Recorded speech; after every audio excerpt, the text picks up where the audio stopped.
All right, let's pray. I'm emotional, so y'all just bear with me. God, I just thank you so much, God. I thank you from the bottom of my heart for just pulling me out of that pit that I was in, God, and bringing me here and saving my life, God. I will glorify you with everything I do and with everything I say for the rest of my life. And I just pray that you speak through me today, God, that you just move me out of the way, God, that this testimony just touches somebody, God, and that I just glorify you with all I do. In Jesus' name, amen. All right, I want my chairs first. Okay, my name is Nikki Foster. I'm 31 years old and I'm from Greenville, Texas. My drug addiction started when I was 15 years old. Meth and parties were just what we did where I was from. That was just what we did. That was just the life I lived. It was just something everybody around me did. And this continued until I was 21 years old. And that's when I got pregnant with my daughter, Michaela. And when I got pregnant with her, I continued to use until I was 4 months pregnant. When I was 4 months pregnant with her, I moved in with my grandma. I got clean, got sober, and I stayed that way until August of 2007. My grandmother passed away in June of 2007, and I was just lonely. You know, even though I had Michaela, I was still lonely. I was still searching for something. Now I know that what I was searching for was Jesus Christ, but I was searching for something. So I started hanging out with old people, places, things, and that led right back into my addiction. I controlled it for a very long time until October of 2007. I still managed to hold a job, do what I needed to do to take care of my daughter and I. And then in October of 2007, I met a man. This man was going to fix everything. He was going to be the answer to all my problems. We were going to raise my daughter. We were going to have this great life. And that's not what it was. He was abusive. He was also an IV meth user, and he turned out to be the worst thing that ever happened to me. And I continued, you know, I would leave him and go back to him. And I stayed this way for 7 years. We even had a son together in October of 2011, and I just knew that Noah was going to fix everything, that Noah was going to be the reason why he wanted to change and to get clean and to get sober and do the right thing. And our addiction only got worse. In December of 2012, I started using IV methamphetamines myself. And from December of 2012 until May of 2013, I lost my kids, had a CPS case open, was on the verge of losing everything I had, and I did. But I know now, after coming here, that God had to rip every single bit of that away from me.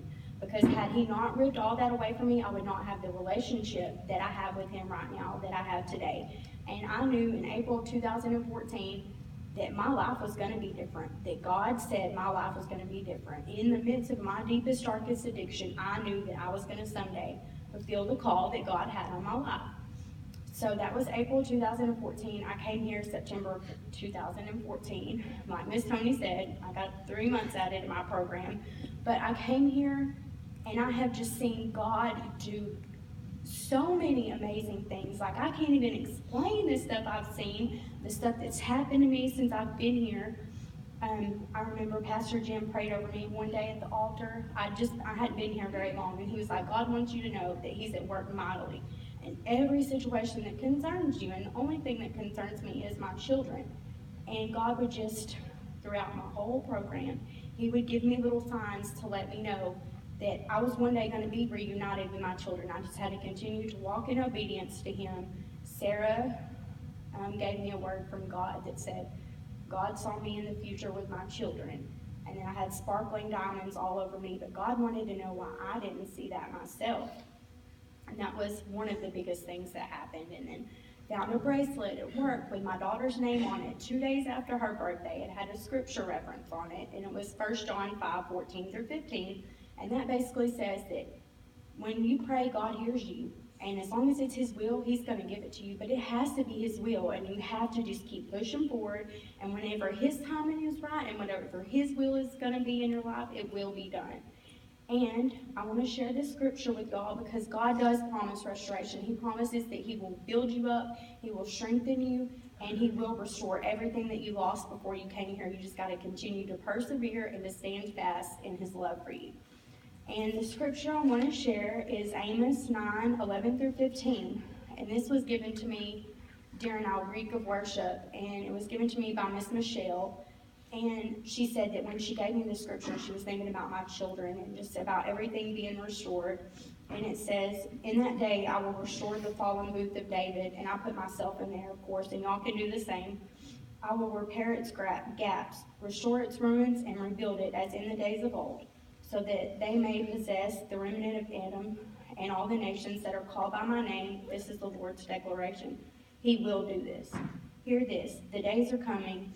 This is the Lord's declaration, when the plowman will overtake the reaper, and the one who treads grapes, the sower of seed. The mountains will drip with sweet wine, and all the hills will flow with it. I will restore the fortunes of my people Israel. They will rebuild and occupy ruined cities, plant vineyards and drink wine, make gardens and eat their produce. I will plant them on their land, and they will never again be uprooted from the land I've given them. Yahweh your God has spoken. And that just speaks so much to me, because He will rebuild you. He will restore you. Not only that, but He's going to bless you. That's what the last part, 13 through 15, says. Your blessings are going to be so great and so plentiful that it's going to take you years to get all the blessings that He has for each and every single one of y'all that are in this program right now. All you have to do is just stand fast and stick it out. If you are here, God called you here. He didn't choose you. You didn't choose Him. He chose you. He chose you out of all the people in the world to come here, to spend a year of your life with Him and to seek Him. And if you keep God first in every single thing that you do and you persevere through it, you will succeed, and He will never let you down. He is faithful to complete each and every work that He has started in you. And that's all I've got.